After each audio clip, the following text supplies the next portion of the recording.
the long. Thanks, Christina. Hi, everyone. I'm Hope Edelman. This is Christina Curie. Christina, could you raise your hand? Christina is the marketing director at hopeedelman.com.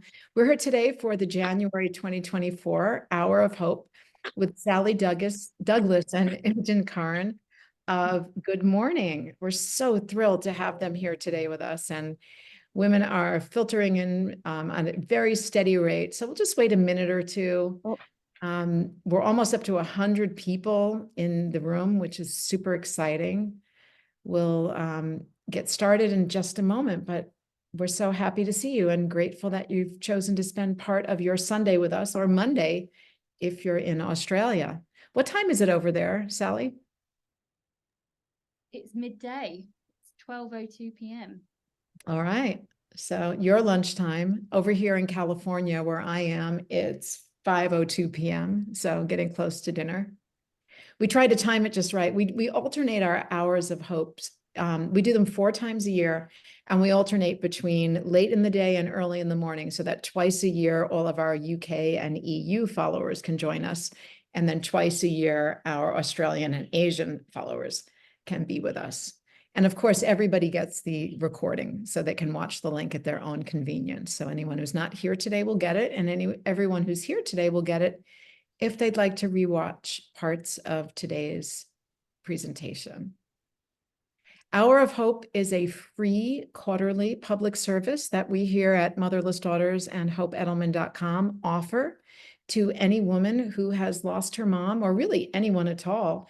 Those of you who may love a motherless daughter or work with motherless daughters who want to learn more in a specific niche. So today we're going to be talking about how female friendships are affected after a mom dies, and what is likely to occur, and what you might expect, and how you might cope with any changes that you're experiencing. So I see people are still coming in at a really steady rate. If you'd like to drop in the chat box where you're calling in from, we love to see where everyone is located. We have weekly calls on Tuesdays and Thursdays for Motherless Daughters, and we're just starting in February a new call just for women who've lost moms in the past 2 years. Our Thursday morning call is 11 o'clock Pacific Coast time, 2 o'clock East Coast time. It's evening in the UK and EU. And last Thursday, we had women from 9 different countries on the call. It was really incredible. We are a very international community. Oh, we've got someone from Malaysia joining us today. Welcome to you. Seattle, Rhode Island, Los Angeles, Santa Monica, California, New Jersey, Mexico. How exciting. We've got Sydney, Boston, Toronto. Look at that. We're all over the world on this call today. Someone in Washington, the desert in California, Northern California. California is representing today, that's for sure. All right, so we may as well go ahead and get started. Christina, for those of you who've joined just in the past few minutes, Christina Curie. Christina, would you like to raise your hand? Christina is the marketing director at Motherless Daughters, and she's here to answer any of your tech questions. She'll be monitoring the chat box, and she will also be letting people in as they enter. We're up to 112 women in the room, which is absolutely fabulous. How exciting. So excited to be here today with Sally and Im from Good Mourning. We are going to go ahead and get started in just a moment. We're going to be talking today about female friendships. And I thought I would have Sally and Imogen introduce themselves, perhaps by telling the story of how they met, because the backstory is really important. The story of how Sally and Imogen, who are the powerhouses behind the Good Mourning podcast, a new book, and a worldwide community, is really practically the stuff of legend by now. So I thought maybe you could tell us a little bit about what brought you together and what your first encounter was like. And it's always fun to hear both perspectives. So Imogen, would you start us, and then maybe Sally can follow? I would love to. Thank you, Hope, for having us here. And hi to everyone all around the world. It's lovely to connect with you all. I am Im, one half of Good Mourning. And yeah, it's a little bit of a love story how Sal and I met. It obviously came from very tragic circumstances. So when I turned 30, when I was about 30, I can't even remember how old I was now, 31, when my mum died. And she died suddenly from suicide, and it was a complete shock, and it turned my world upside down. I had a 9-month-old baby at the time. And as you'll all very well know, grief is incredibly isolating and lonely, which we'll get into more during this conversation. But I really struggled to connect with people who are around me in my circle, and I looked outside for some support. So that took me to actually I'll tell you how we found the Motherless Daughters Australia community was we were both searching online for Hope's book, Motherless Daughters, because it had been recommended to us so many times. And that's when we stumbled across Motherless Daughters Australia, which is a community here for women experiencing mother loss. And it was during COVID, and one of the community members was holding a meetup, and we decided to both go. We didn't know each other at the time, and we both nearly backed out at the last minute because it was terrifying putting ourselves out of our comfort zone. And we thought, you know, we are well supported. Why do we need that extra support? But we did feel a real pull to go that day, and we both like to think it was our mums having a hand in our meeting, but we're so grateful that we did. So we turned up at this lunch, and there were 10 women there all up, and Sal turned up late, fashionably late. And I just remember she walked in and I instantly felt connected to her. I don't know what it was. It was an energy thing, I think. And I just thought, this is my person. She looked fabulous as well. So I was like, yeah, I really want to talk to her. And we all went around the table one by one, explaining who we are, how old we were at the time, and how our mums died. And Sal also mentioned that her mum had died suddenly. We were similar ages, our mums were similar ages, and I just felt really connected to her. And in that moment, I thought, you know what? I'm not alone in this. Someone across from me is going through something similar in real time, and it makes me emotional talking about this. But it was just incredible to find someone that could understand the depths of pain that I was in. And we didn't actually get to talk on that day, which was wild. And Sal, and yeah, we didn't get a chance to talk. And then I plucked up the courage to drop her a message on Facebook, and the rest is history, isn't it, Sal? It is. We hi everyone, by the way. It's really an honor to be here with you all today. And I guess you could say, Hope, that we've got you to thank for our meeting, because if we hadn't have Googled your book, then we wouldn't have found Motherless Daughters Australia, and we wouldn't be where we are today. So this is quite a nice full circle moment.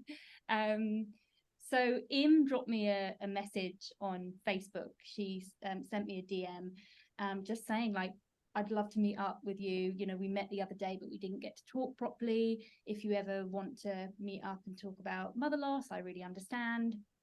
So I jumped at the chance, because it can be really lonely, can't it, when you've lost your mum, and if a lot of your peers haven't experienced mother loss or loss in general, they might not know what to say, even if they do want to support you. So having somebody there to talk to and talk about all the crazy things that can come with grief. You know, we don't feel like ourselves, or we're not sure if what we're feeling is normal when it comes to grief and loss. So we just talked for hours, didn't we, Im? We Hours did. and hours, and it was just so beautiful. And then we became fast friends, and we would just talk for such a long time about all of the experiences that we were having, and it felt like such a relief to be able to know that we weren't alone, but also that what we were going through was normal. I'm sure lots of you can relate to that.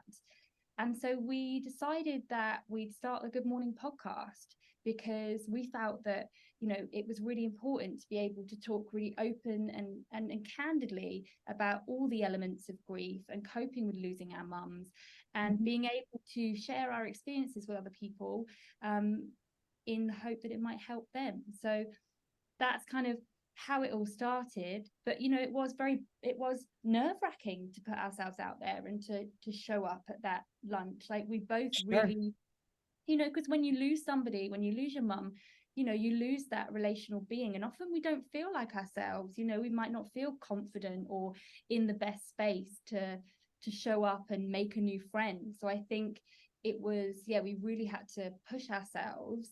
Right. But I'm so glad that we did. And I think it's really, you know, brave that everyone has turned up here today as well, because connection is just so important, isn't it, when you're coping with grief?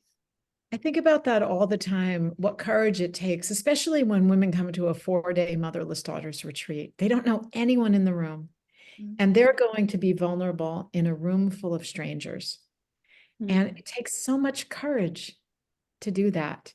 I'm in awe of it every time. It seems like a whole, almost a sacred, holy experience to spend 4 days like in that kind of environment. Sal, your mom also died suddenly, and you were about the same age as Imogen. Is that correct? So but your mom died of a health event. Is that correct? Yes, so my mum died from something called SUDEP, which stands for sudden and unexpected death, with somebody who has epilepsy. So she had a sudden seizure.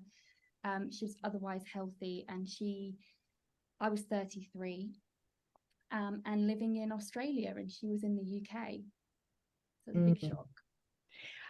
I want to take an opportunity to show everyone here that you all have a new book called Good Mourning, which is absolutely wonderful. And I can't recommend it enough. Sal, in the book, you share that you wanted to fall apart when your mom died, but there wasn't any time for that because there was just too much that had to get done with the estate. You had to fly back to the UK. You had all these practical matters to deal with, and it was all on you to deal with that. And that's something I know that other women in this community have also experienced, especially when we lose a mother in adulthood. Sometimes the emotional aspect of grief and the coming to terms with all of the psycho-emotional parts of it have to be put on hold because we have to attend to these urgent, time-sensitive matters. We have to pack up a house, we have to sell a house, we have to deal with lawyers, we have to do paperwork. And so when were you able to tap into the emotional parts? And I'm wondering if you can tell us a little bit about what that process was like for you. Sure. And I think that's one of the things, isn't it? People don't tell you about all of the admin that comes with a death. We call it deadmin. There was so much to do. So I was in charge of my mum's estate, and it was just me. And so I had to fly back to the UK, and I had a month to get it all done because it was leading up to Christmas. It was just so full on. I had moments of, you know, I felt overwhelmed with sadness and grief, but I literally had a to-do list every day that if I didn't tick things off, then I wasn't going to be able to get it done. And it was only really when I came back to Australia, I'd say a month after her passing, that I had a bit of time and space to actually really let the shock subside. I think, you know, often we're running on adrenaline and we can be almost clouded in shock when a death first happens, whether it's sudden or anticipated. It can still feel really surreal. So I think being back in Australia and being back where, you know, where I live and where I have my home comforts, it started to sink in because I had a little bit of space and a little bit of time, and I wasn't running from one thing to the other or on a constant deadline. Something that really has helped is not pushing the feelings away when they come up. I think sometimes it can feel really uncomfortable when the grief feels all-consuming. So I started having what Im and I call grief sessions. And it's where you really honor your grief and you really go there. So I have a massive box of letters from my mum, of photos, of all the sentimental things, you know, the cards that I was sent, the sympathy cards, all of those things. And I would just really take myself there. I wouldn't be afraid to just push it aside. And that really did help with processing it. But I think also allowing myself the space to slow down after I got a lot of the, you know, the deadmin out of the way and I ticked off the priorities, having that space to let myself, you know, lie on the sofa and cry if I wanted to for a whole day. And trust me, I definitely did. You know, as lots of you will know, sometimes grief is so exhausting, all you can do is just rest. lost, you know. Right. So it was honoring not only my emotional needs, but also my physical needs as well, and trying to listen to what my body was telling me, and honoring that. So those things really help. But I think just having the space, and also just taking myself with the flow of the grief as it came, and not trying to stuff it down, was really paramount to moving through those early days. What we find in our community, where there are, a fair amount of women who were children, teenagers, young adults when their moms died, is that they didn't have the opportunity to do that because they were dependent on the adults around them to create that space and hold that space for their grief. So they had to push it down, and then it would surface later in life. And then even among adults, sometimes there isn't an opportunity because you finish the administrative work and then you have to jump right back in to your job or childcare or elder care. And I know you had a baby at the time that your mom died, and you had a lot of responsibility to another human being. How did you juggle newborn care and grief for your mom during those first few months? That sounds really difficult. It was really tough. And I think having my daughter was probably what made my grief harder, and what also helped me through it. It's a little bit confusing. Like, I think I didn't really have the room to fall apart as much as I needed. I had to show up. I had this baby that was dependent on me, even though my whole world had just turned upside down. My mum was my biggest support as well. She was my best friend. She would come over every week and help me. She was there through the whole pregnancy, coming to every single appointment. So I lost a huge chunk of my support too, which was really, really difficult for me to navigate and process. I think one of the best pieces of advice I got in the early days was just to go micro, just strip everything back and just focus on minute by minute, and just try really hard to be in the moment. Because I'll be honest, I was so traumatized that I didn't want to be there anymore. Like, I was so depressed. I had suicidal ideation, which I know is really common in grief and with mother loss as well. And I didn't want to be here. And I just thought, I have to somehow get through this for my daughter, because I really didn't want her to go through what I was going through. And especially, as a baby, losing your mother, I know, is just hugely difficult. So going micro really helped me, and just focusing on what was in front of me. I felt whenever I looked too far into the future, because you will all know you can't imagine a future without your mum in it, it felt impossible. So it was all about bringing my attention back into the present moment, really trying to focus on just getting through the next minute, counting all of the orange things in the room, focusing on my breath. Another piece of advice that was just hugely helpful for me, we interviewed Dr. Edith Eger. I don't know if you're familiar with her. She is a Holocaust survivor. She's also an author and a psychologist, and she's just got some brilliant wisdom that she shares about surviving trauma and how to get through it. And one piece of advice that she shared with us on the podcast was, when you experience significant trauma and significant loss, it's almost like you have to live outside of yourself for something or someone else for a period of time. Because in that time when I was trying to be a new mum, I didn't want to be here. So I really had to live for my child. And I could never imagine that there would come a time where I'd start to live for myself again, or enjoy my life again, or any of those things. But I can promise you, I'm coming into the 4th year, and my grief has significantly changed, and I have moments of joy now. I have long periods of the day where I am focused on life and engaged in life, and I have found happiness again. And I just really hope that that can pass on some hope to anyone else who may be in the trenches and feeling like I was, when you can't see hope for the future. But I promise you, there definitely is some, especially in my circumstances. I was able to use those tools, find some resilience, and sure enough, some joy came back into my life.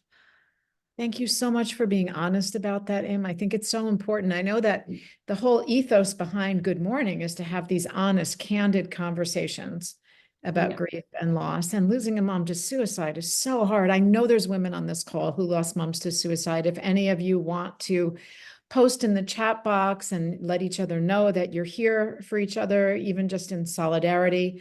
And in fact, if any of you would like to post how old you were when your mom died and what she died from, it's a really good opportunity to see if there's anyone here who has a history.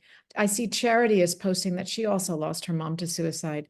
It's a really good opportunity to see if there's anyone here who was the same age and lost a mom to the same cause. I was 17 years old when my mom died of breast cancer, as many of you know, after a year and a half after her diagnosis. It was the summer between my junior and senior year in high school. And, you know, the echo effects have been profound for my entire life. It was more than 40 years ago. And I still, I still feel it one way or another every day. It shapes the emerging personality, but even in adulthood, it shapes so much of who you are and who you will be. So I'd like to talk now a little bit about how friendships are affected by loss, because that's what we're here really to talk about today. I mean, that's what we've advertised. If it's okay with you guys, I'd like to read a passage from the book, because it's so beautiful. What you say, it's so much better than I can. It's on page 148, and I just love this passage so much. I dog-eared it. I underlined it. I'm just going to read the two paragraphs here at the very beginning of chapter 5, which is called You, Me, and Grief. And then I thought we could take over the discussion from there.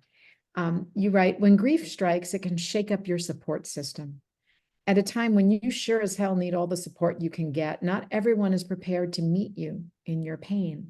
Some people show up while others check out. If the ones who checked out are the very same people you thought would help keep you afloat, that can come as a major shock. We all cope differently in times of crisis, and this can be a big factor when it comes to relationship changes after loss. No two people grieve in the same way. Some find comfort in talking about the person who died, others avoid mentioning them at all. You may even end up in a game of whose pain is the worst, because competitive grief is absolutely a thing. It's almost impossible for us to nail down all the different scenarios. However, when people around you aren't providing a safe and supportive space to express your grief, or they are dishing out unhelpful platitudes because they don't know what else to say, it can make you feel super lonely and compound your sense of loss. We have a saying here at Motherless Daughters that's developed over the years, that losing a mom doesn't show you who your friends are.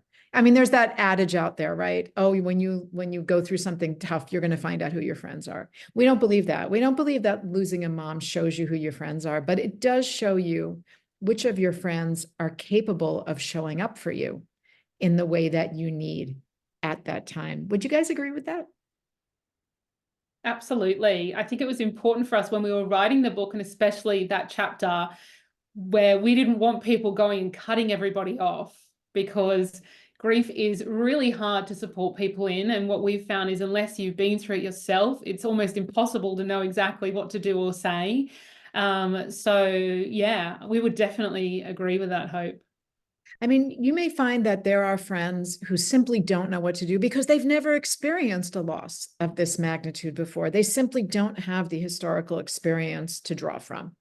And there are other friends who may be going through crises of their own at that time and simply don't have the capacity to show up fully for a close friend who's in need. But a friendship that you thought was close, that doesn't come through for you at that time, can feel like a loss on top of a loss. You've written about that, what we call a secondary loss. Sally, can you talk with us a little bit about that? Well, it can feel like you're losing your friend as well as your mum, and that it's a compounding loss, and it can feel really heightened, because if we expect people to show up for us and they don't show up for us in the way that we would like, it can feel incredibly isolating. And something like Im said, when we were writing the book, we really didn't want to say, cut everyone off that hasn't shown up for you in the way that you would like them to, because like you said, cope. Everyone copes differently. And so something that's really helped us is reframing our friendships and reframing what roles people play in your lives. Some people might be fantastic at emotional support. They might be there sitting with you in silence and just letting you cry, and just, you know, they might remember the anniversary dates, and they might come to the funeral, and they might, you know, they might be there every step of the way. But like you said, often people have things going on in their lives, or some people just might not be able to meet you where you are, but it doesn't mean they don't care and that they can't still be a friend. And I think that's really important to think about the different roles that people play. So somebody might be fantastic at being organized and helping you with, you know, planning or finding a great solicitor, but they might not be the person that's going to ask you how you are every day, or they're not going to sit there and let you cry and ask you about all of the emotions that you're feeling.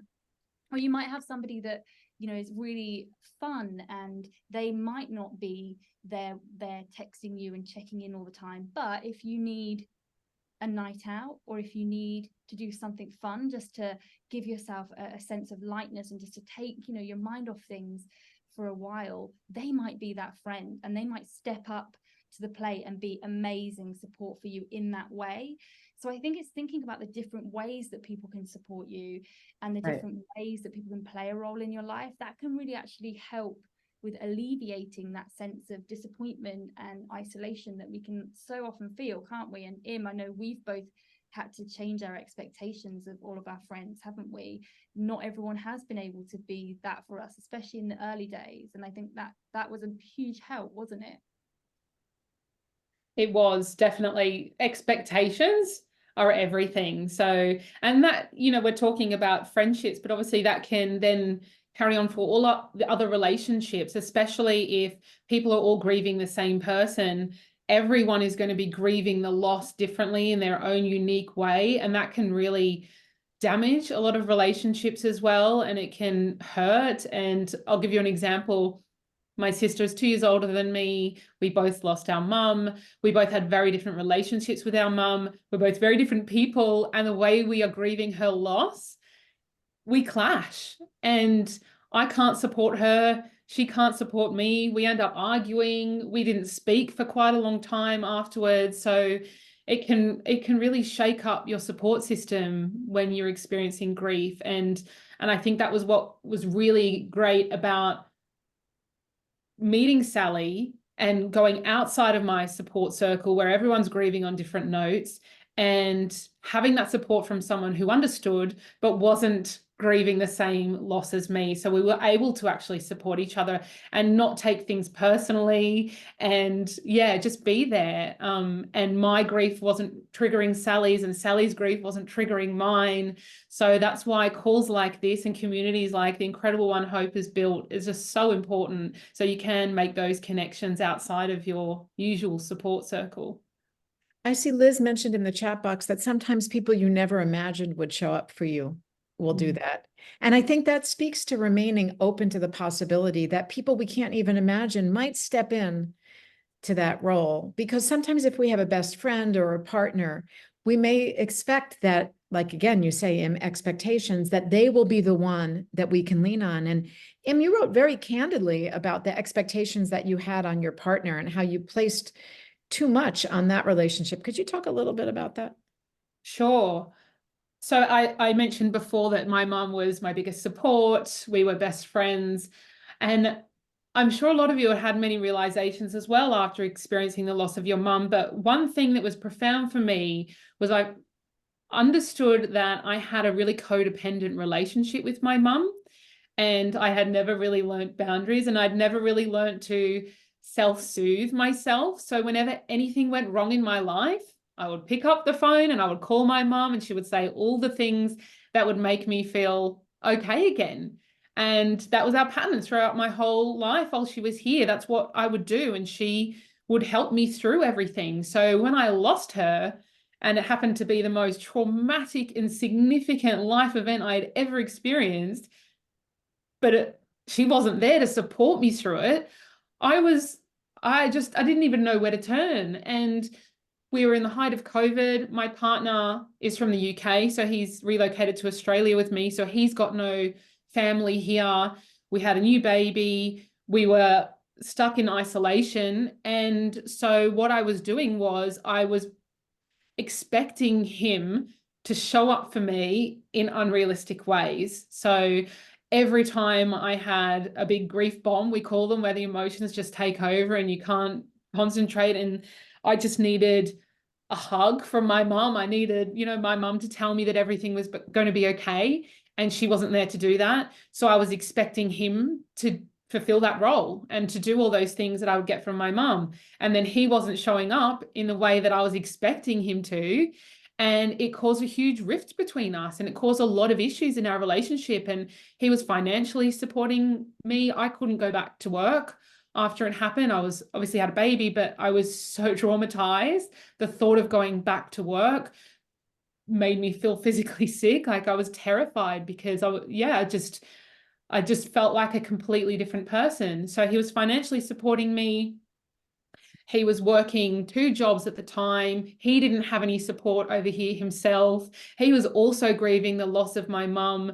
And I was just putting so much pressure on the relationship. So I had to learn some big lessons, which was how to self-soothe. And I think the grief session is really great where that comes into play. So I started to know that it's okay to look inward, and I've got the strength within me to be able to get through these really hard moments without having that external validation from someone else that I was going to be okay. So I actually went through a huge period of personal growth, and I know it doesn't happen to everyone and it doesn't need to happen, but I learned a lot about myself and some really positive things and lessons about myself that I'd never had to learn before, because my mum was always there to pick up the phone, and it was a harsh reality. But yeah, now I don't know, I think I've got some good tools in place now. I hope that answers your question, Hope. I feel like I've gone on a bit of a Totally. tangent. No, it does. It does. And I see Suzanne saying in the chat box, she's thanking you for sharing. She says she's having the exact same experience. It helps to know she's not crazy. And this is why we do these calls, because when women come together and they talk honestly, they get validated, their experiences are normalized, and that's a form of really critical support that you can't get in just one-to-one relationships with a counselor, which is very, very important for a lot of the healing process, you know, can be that therapeutic relationship or the coaching relationship, but the social support and hearing other women say things that you've thought or felt yourself just reminds you, oh yeah, I'm not completely off the wall. There's a framework of normative behavior here, and mine still falls within that. Something that you wrote about in your book that I found fascinating that I'd never seen before was when you wrote about the importance of reframing friendships, you talked about 3 different categories of friends that date all the way back to ancient Greece. Aristotle wrote about them, and it's really held up over time, hasn't it? These categories, he talks about friends of virtue, who are the ones who show up when things get really tough, and they're your emotional support. And then there's the friends of utility, who are more about transactional relationships and practical help, maybe can help you pack up the house or know who to advise, you know, if you need legal support. And then friends of pleasure, who you can have fun with and call up and say, hey, let's go out tonight because I can't, you know, I need a break. But not necessarily the ones that you rely on for emotional support. And I'm wondering, Sally, did you find that thinking about the spectrum of friendship in this way was helpful to you and your grief, or can be helpful to others in grief, the same way that Im learned that she had to spread out her expectations among several people and not just one? It absolutely did. And I think having my family so far away, being on the other side of the world from my support, it almost made me have to really zoom in on the different categories of friendships that I had here in Australia, because I didn't have that emotional support or the people who had known my mum for a very long time here where I live every day. So that was actually it amplified the loneliness, which is why meeting Im was so amazing. But then with my friendship groups that I had here, and I think some of you may be in similar situations, because I hadn't grown up here and I didn't have those long-standing friendships with people who knew my mum and therefore might have that more of an emotional connection to my loss, I definitely had to segment the friendships into buckets, and to be grateful for the friends that I did have here that could offer me that emotional support, but also try to reassess who could show up for me in what capacity without writing everybody off. Because sometimes you do feel let down, right? You do feel let down by friends who don't ask you about your loss, or they don't check in often. I think it was the day after I got back from the UK. So I'd buried my mum 4 days prior, and I flew back to Australia, and it was Christmas Eve that we landed. And I went to a friend's barbecue, and she basically hardly acknowledged me, didn't really speak to me, just kind of left me making small talk with some of her friends who were also there. And I burst into tears. I had to leave because I just felt so let down. And it took me a while to come to terms with that friendship, and that she wasn't the friend that was going to be really considerate, really thoughtful, and show up for me in that way. But she could be a friend to me in other ways. And I think it's just having then some boundaries in place with what you do share with people, or how you interpret the friendship. So the buckets and that theory has been really helpful for me, definitely. You know, when we're talking about the loneliness, Sal, you lost your mom during the COVID-19 lockdowns, right? And I know that there are others on the call who lost moms within the past couple of years. And that's so hard because we can't rely on the regular support system we normally would have leaned on. I mean, I went through a divorce exactly through the lockdowns, and the girlfriends who would have flown in to stay with me or taken me out for the night, we couldn't go anywhere. We were all stuck at home. And that made it, I think, doubly difficult to go through a loss at that time. So what do you suggest for anyone who's feeling isolated and adrift? This is a question for both of you. How can they find other women to connect with? Online communities. Yeah, you go, Sal. Well, calls and things like this call today, I can see that the chat is popping off, and being able to share with each other, and ask each other questions, that is so powerful, having that connection and having a lifeline to be able to talk to other women who get it. Listening to podcasts as well, like we get so many people in our community of listeners that listen to our pod and say, I feel less alone now because I know that other people are going through it. Instagram, online communities, and also reading books as well, right, Im? Like that can alleviate that sense of isolation. Definitely. But yeah, podcasts were massively helpful for both of us. I think that's probably why we naturally fell into podcasting. Just hearing other people's stories, and like this call today, just hearing people's real experiences, we found so helpful to help us feel less alone, because grief is so complex, and you can feel like Sal said earlier, you can feel like you're going crazy sometimes, or like you're the only one experiencing the things that you are. And it's really refreshing when you hear someone say even just one thing that you're going through. Like I remember exactly where I was. I was driving the car in Glebe in Sydney when I found a podcast episode where a woman had lost her mum, a similar age to me, to suicide, and she had a young child, and she was talking about her experience, and was like listening to myself. Wow. And I just burst into tears. I'm like, this is normal. Like what I'm experiencing is normal, and I didn't feel alone. And yeah, I think it's so important. And yeah, online communities are great, connecting with other people who have experienced mother loss, and get really niche with it too. Like Sal and I really narrowed it down to like sudden loss, similar ages, our mums are similar ages. Like I think that can really help too. Really, what we just want to know is that we're not the only one, right? Yeah. That's the loneliness, is feeling like we're the only one who feels or thinks that way. And because we don't talk about grief openly, people don't know what to say. So I think having that sense of like hearing stories of other people who've been through it, and being able to join communities like this and like our community, it just gives you a sense of connection. And I would say even like going out there and meeting people in your community as well. You know, it wasn't possible for Im and I when lockdown was happening, but afterwards I made friends in my local community as well. It took a little bit of effort, but having that support here has been so amazing. And I saw somebody put in the chat that pets as well, like Im and I, we've both got dogs, and they were amazing help in our grief. You know, having that companionship, you know, pets make everything feel better, even on the griefiest of days. So I saw Madeline just mention that isolation can re-trigger grief if we have a loss in the past, because some of us have a mother loss, but we've had a prior loss, or we've lost our moms and then we had another loss.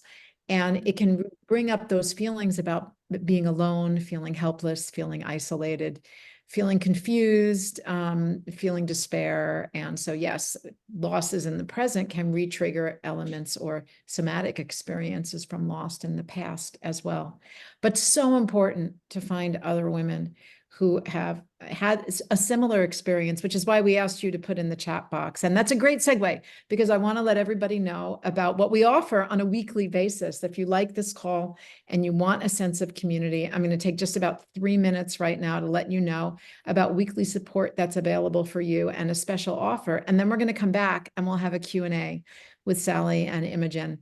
I've seen some great questions in the chat box. Christina, maybe you can tee up some of them for the women, because there's so many that were popping up on my screen while we were talking. But right now, I want to let you all know about the weekly calls that we've had running since 2021 and the new one that's starting up in just a couple of weeks. So I'll share my screen and you can see what we've got going on. Here we go. We've got they're called Motherless Daughters Community Calls. And they take place every Tuesday and Thursday. That's for early loss. And by early loss, I mean during childhood, adolescence, adulthood, adolescence, young adulthood, into adulthood. And then we have a new call starting on Thursday, February 8th, just for recent loss, for women who've lost mothers just within the past 2 years, because your bereavement needs are different than those of us who lost moms in the distant past. And we want to be able to meet those needs for you. These calls are just for motherless daughters. We do 60-minute support calls on subjects of interest to you. It's a different topic every week. Live chats, interactions during the call. And then at the end, like today, there's an optional 30 minutes where you can stay on for an open facilitated discussion at the very end.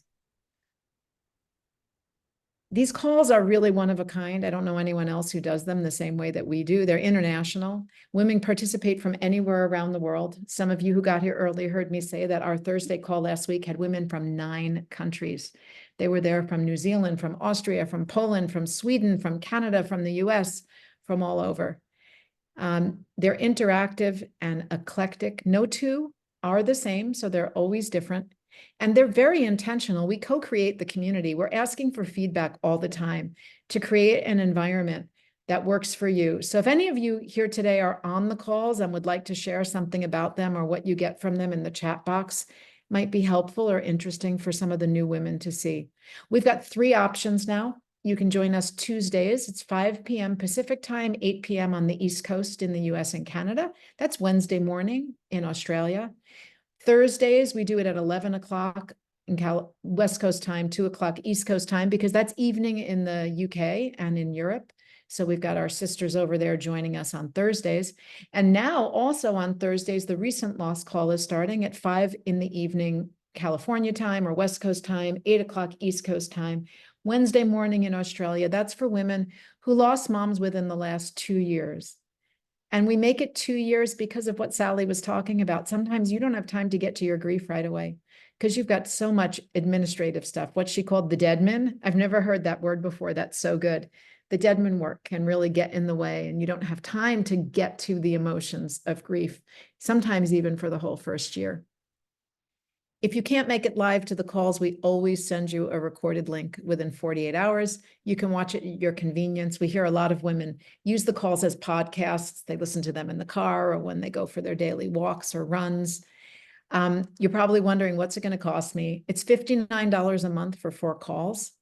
You pay for the first month and then you don't have to worry about it. You'll be billed on the same day every month unless you cancel, and it's really easy to cancel.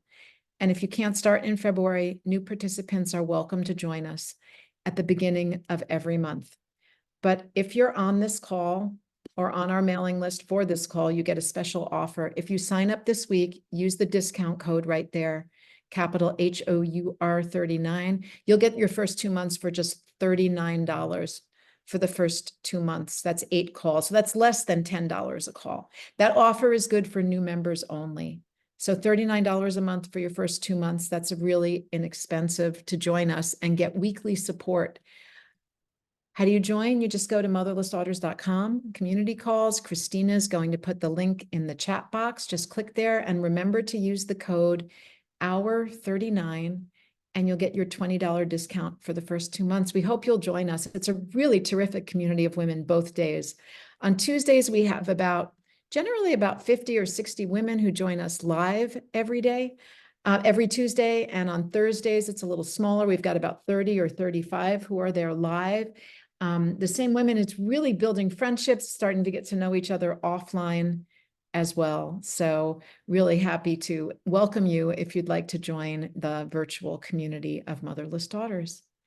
And so now let's move into a Q&A portion with Sally and Imogen. Christina, did you see any questions there that you'd like to pull and ask our Good Morning hosts?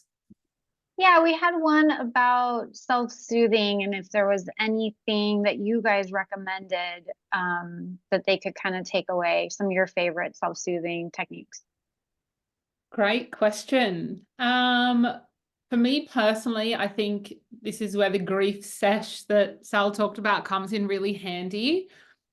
I think what was happening was I was having a lot of grief bombs. So that's when just the grief just explodes and you're an emotional mess. It can happen in the supermarket, dropping the kids off at daycare. Very not great times to be having to deal with lots of emotion. So what I learned was I needed to kind of get on top of my emotions before they got on top of me.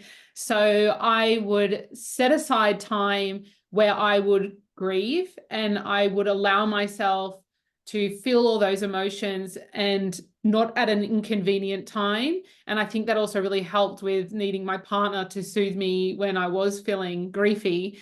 So I'd go into a room and you can feel it, like it's, Hope mentioned before about somatic, like grief is very physical as well.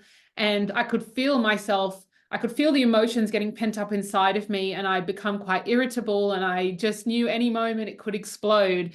So whenever I felt that, I would take myself off into my room. I would get out the grief sesh box like Sal mentioned. So if you've got any memories of your mum, photos, handwritten letters, and I'd put on the funeral songs or sad music that you know is going to evoke emotion in you. And I would grieve and I would sob and sob and sob. But at a time that was convenient for me. So it's almost like I took control of my grief and I would soothe myself by allowing myself to feel the emotions. And another thing that was really helpful for me is understanding the mind-body connection and how physical grief is.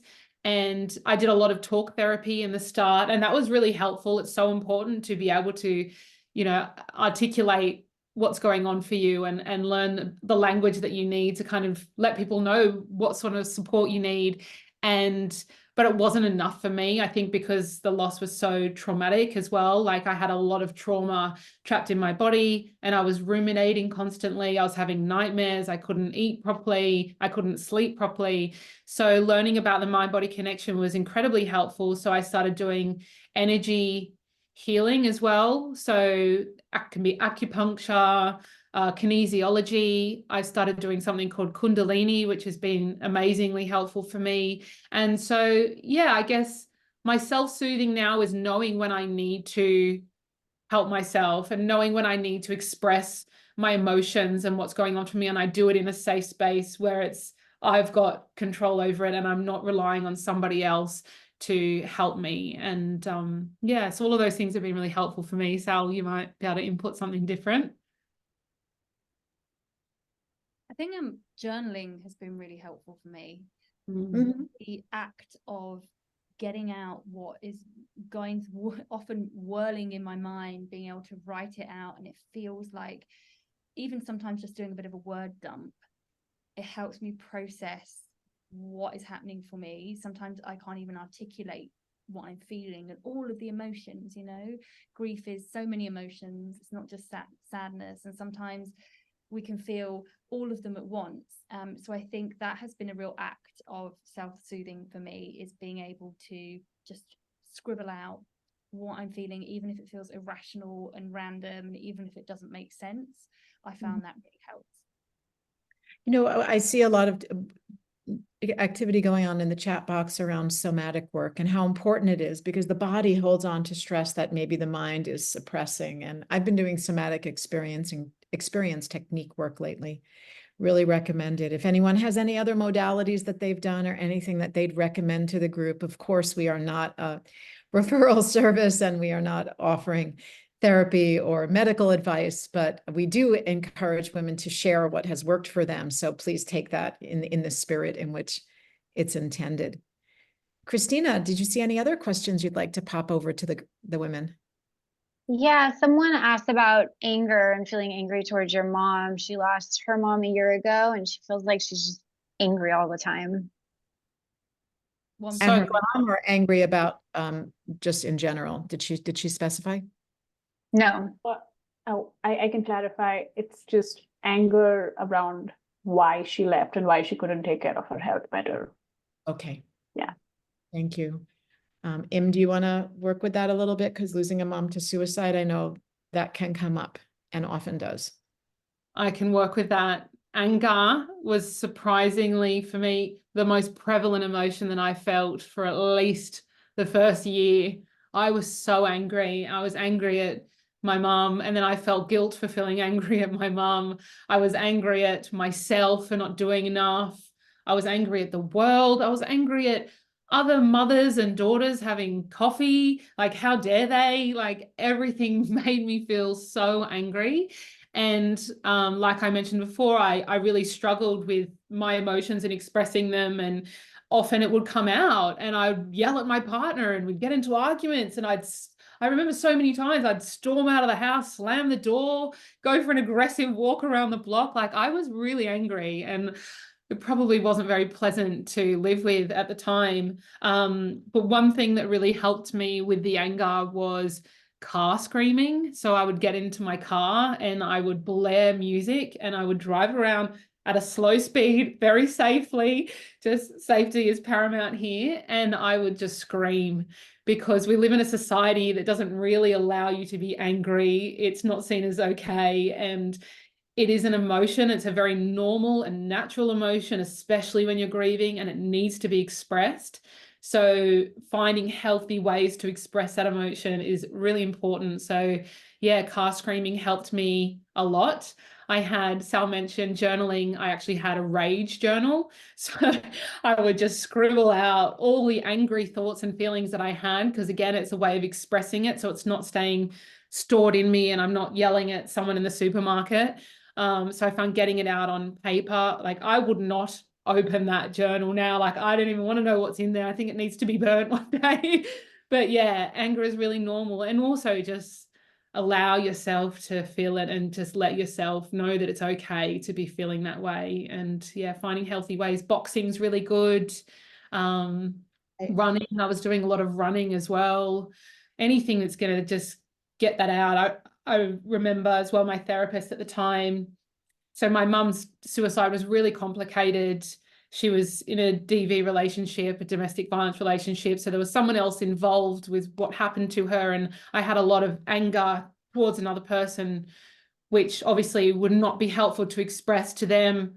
And so I used to, she taught me this tool, which was like run around the block and imagine this is pretty, I don't know, it's pretty funny, but I imagine that person's face in a ball of glass, and every step I would take, it would smash the glass. And that was my way of processing the anger that I couldn't safely have towards them. So yeah, there's a few little tools and tips there for you, but Yeah, anger is very normal.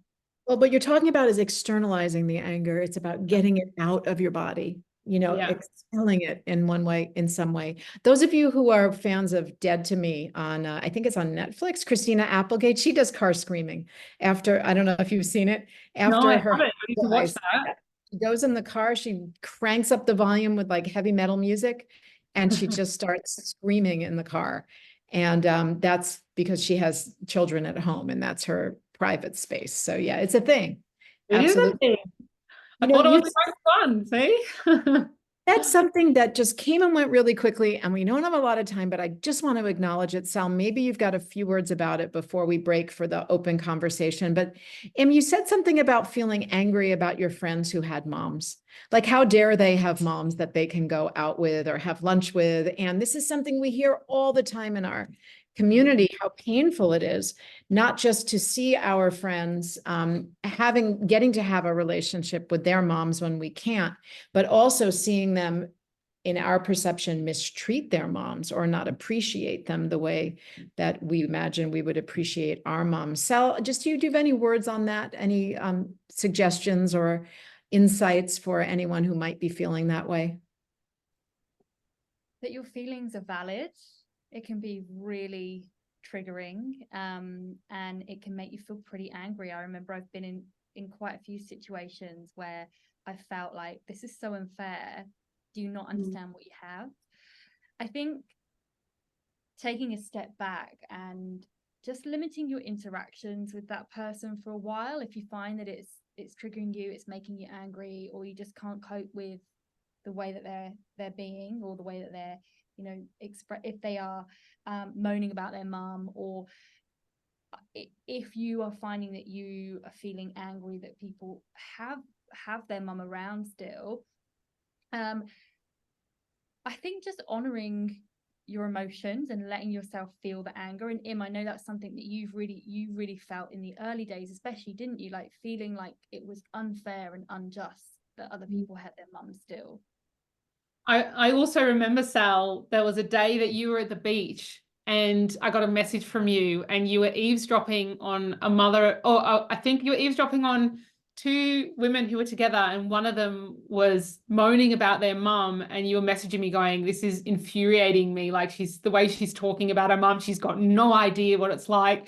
She should be appreciative that her mum's here. I think her mum was coming to stay with her or something, and she was moaning about, but just, I think in that moment, having someone that you can express how you're feeling to, that understands. So I went, oh, that'd be awful, like, just ignore her or move your towel to another spot. But having that grief buddy, especially that motherless daughter's buddy, who you can talk to in that moment, and they can just reassure you that, yeah, that's really hard, and I think can be really helpful too.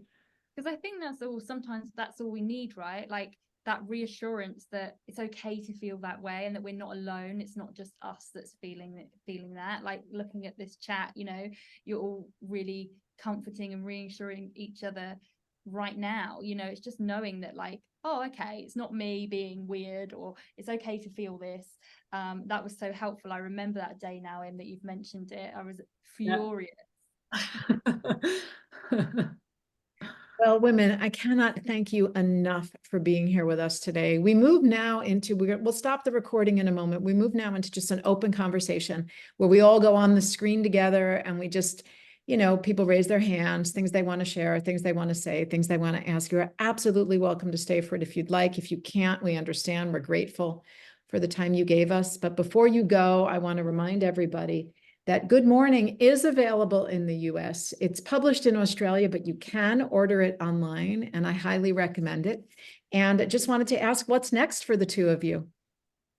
What have you got in the works? We are working on a membership, so we can bring our community together in a more intimate way. We've also got lots of workshops and lots of speaking in Australia this year. So we're going to be at the Byron Writers Festival in Byron Bay in August, which is very exciting.